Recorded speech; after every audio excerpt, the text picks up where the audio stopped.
જય રણછોડ મિત્રો, હું આવી છું આ કરિયાણાની કીટ આપવા. સહયોગ ચેરિટેબલ ટ્રસ્ટ મારું જ છે, મારા પોતાનું ટ્રસ્ટ ચલાવું છું, રમીલાલ મિસ્ત્રી. અને હું આ છોકરીઓ નાની નાની છે, એના પપ્પા નથી, અને આ બેન છે. અને શું નામ છે બેટા તારું? ગાર્ગી. અને તારું નામ શું છે? તું કેટલા ધોરણમાં ભણે છે? અને તું કેટલા ધોરણમાં ભણે છે? પહેલામાં ને?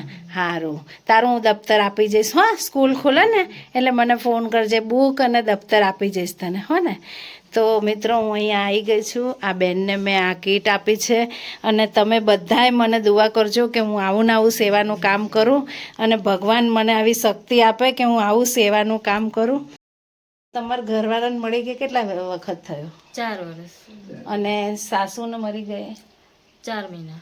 અને તમે આ કઈ રીતે કરો છો? ઘરકામ કરીને જ કરો છો? ઘરકામ જ કરું. ઘરકામ કરીને કરો. મિત્રો, ઘરકામ તો મળે ખરું ને નાય મળે. ગામડામાં તો ઘરકામ કોણ કરાવે? સિટી હોય તો ઘરકામ કોઈ કરાવે. અને આવડી નાની નાની છોકરીઓને મૂકીને ઘરકામ બી કેમ જાય? તો મને એમ થયું કે એક સારું એવું સેવાનું કામ કરીએ, ને એક પ્રયાસ છે મારો નાનો એવો, પણ તમે મને સપોર્ટ કરજો તો હું આ પ્રયાસને થોડોક આગળ વધારીશ.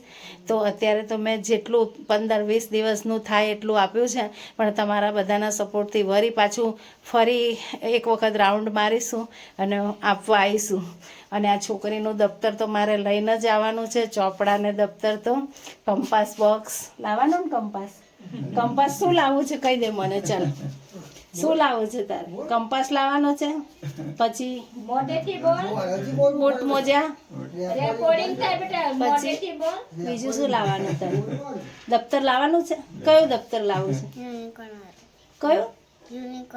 યુનિકોર્ન વાળું? બોલો. સારું, ચલો હો, હું તને યુનિકોર્ન વાળું દફતર લાવી આલીશ, હા ને? ચલો મિત્રો, જય રણછોડ, જય રણછોડ કહેજો. જય રણછોડ.